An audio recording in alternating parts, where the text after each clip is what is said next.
Hello and welcome back to my channel. I've always heard that Uber has essentially lost money ever since they were in business, and I thought it sounded a bit odd, so I did a little bit of research and I saw several articles saying they lost about $6 billion in the first quarter of this year, and I decided that I should look into their actual financial statements and see what's really happening. So for those of you who don't know what this is the Reform 10Q. You can find this if you go to the SEC's website and look up Uber. And this is essentially Uber's report on how well they did as a business through the first quarter of this year. So from January to the end of March. So the first thing I looked at was their balance sheet. So their balance sheet essentially shows you what the company's assets are, what their liabilities are, and what equity they have. And the thing that really stood out to me was the fact that their assets had gone down about $6 billion from December 31st to March 31st. So it went from 38.7 billion to 32.8 billion. And the one area that accounts for almost all of this loss is within their investments. So it went from 11.8 billion to 6.2 billion. So something's up there, and I'll have to go check that one out. But other than this huge loss, it looks relatively normal. After a bit of scanning and a bit of research, I saw that the loss that they had in their investments are mainly in these three companies, which is Didi, Grab, and Aurora. So in between these three is essentially what compromises the investment loss. And if you're like me, you've never heard of any of these companies. So through brief research on, the old reliable Wikipedia, Grab is essentially Uber that works in Asian countries such as the Philippines or Vietnam or any of those kind of southeastern Asia. And then Didi is essentially Uber but in China. And then Aurora is a company that is trying to make self-driving cars. So it's not surprising that Uber owns shares in these different companies. However, the tremendous losses they've had are a bit worrying, losing about 50% of their value in 3 months. And as you can see towards the bottom of their financial statements in this paragraph, essentially for these three companies, they are minority owners, which means they only own a little bit of the company, but they have agreements that say that they will not compete there. So essentially, since they're a minority owner in, let's say, Didi, they will not be opening any Uber in China. So this must have been part of the deal when buying a portion of those companies. So next I looked at their consolidated statements of operations, which just kind of shows essentially what's going on in the business. So in the first quarter of 2021, Uber had about $3 billion of revenue and about $4.4 billion of expenses, so they lost about $1.5 billion.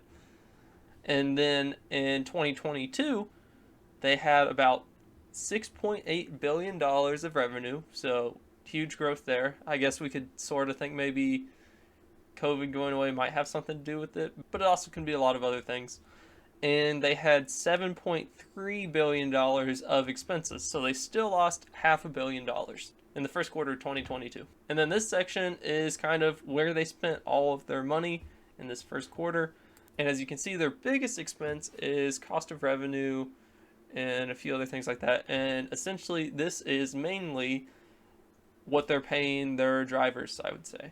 So that's about $4 billion out of their total revenue of $6.8 billion. So that's a large portion. But then we see here again the $5.5 billion loss from investments, which was the real problem in this quarter, leading them to the $6.1 billion loss. And another thing to note about the health of Uber is they currently have $9.2 billion in long-term debt. So it's not like the company is debt-free or anything like that. So, Dave Ramsey would, of course, hate it. But it is something to think about. And all of this long-term debt looks like it has to be paid off in the next 3 to 8 years, as you can see with these maturity dates. And if you look at this chart here, Uber kind of has three general operations of making money. It is the mobility, which is, acting like a taxi. There's delivery, which is delivering food through Uber Eats and stuff like that. And then there's freight, which I looked around and I couldn't really find an exact answer to what exactly freight is, but I'm assuming it is more long distance delivering. Like, delivery is more of driving from a restaurant to a house, but freight could be like from one city to another. So that's not typically what I think of as Uber, but it is their third largest segment of the business. But anyways, they had $2.5 billion of acting like a taxi and doing delivery, and they had 1.8 billion of whatever freight is. And one thing you kind of think of is Uber healthy right now or not, is the platform still growing? Like, are there still more users on the app than there were the quarter before? And as you can see here, in the first quarter of 2022, it actually went down from 2021. So it had consistently gone up the past 2 years. However, the first quarter of this year, it changed the trend, and there were less trips as well. But even though there were less people using the app, there were more money made. I would guess largely because they probably raised the rates for what they're doing. So you don't need as many people when each person's paying you more money. And then finally, in a 10Q or a 10K, each company will have their risk factor summary. So this is essentially the risk that the company is actually semi-concerned about. And there's several that you would think of. There's the one that talks about COVID. This one that talks about if the drivers were able to count as employees instead of independent contractors. So this would cost Uber a lot more money, because then they'd actually have to provide benefits and stuff like that. And they'd have to pay a lot more taxes. And then this one, where they say they've incurred essentially a lot of losses ever since they came into business. And they expect operating expenses to increase a lot.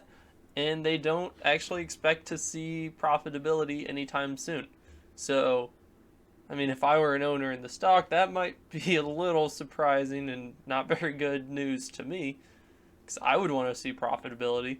And then another risk is that they're just essentially saying, hey, we need to continue taking out more and more loans to stay in business. And if they're not able to find a good loan, then it could really affect the business, since, they are acting as a loss still. So in recap, Uber is still losing money. They've lost money essentially ever since they've been in business. And they lost about $6 billion this year, which was about 15% of the company's value. However, the reason why they lost it is not really because Uber's that upside down on their day-to-day business, but however, the investments they have in other companies, such as Didi and Aurora, have plummeted to about half of their value. So these are investments in essentially companies that are just like Uber but in other countries such as China. And their investment portfolio had gone down about 50%, from almost $12 billion all the way down to about $6 billion. So that's the real reason why they lost so much money this quarter. However, I would still say that the company's health is still a little questionable. So now it's time for everybody's favorite segment, the joke of the day. Joke of the day, doop doop, joke of the day, boop boop, joke of the day, boop. I tried to be an Uber driver. The problem was, my passengers didn't appreciate it when I went the extra mile. So thanks for watching my video, subscribe to my channel for more videos, leave a like if you liked it, and leave a comment below if you have any comments or ideas for future videos. Bye.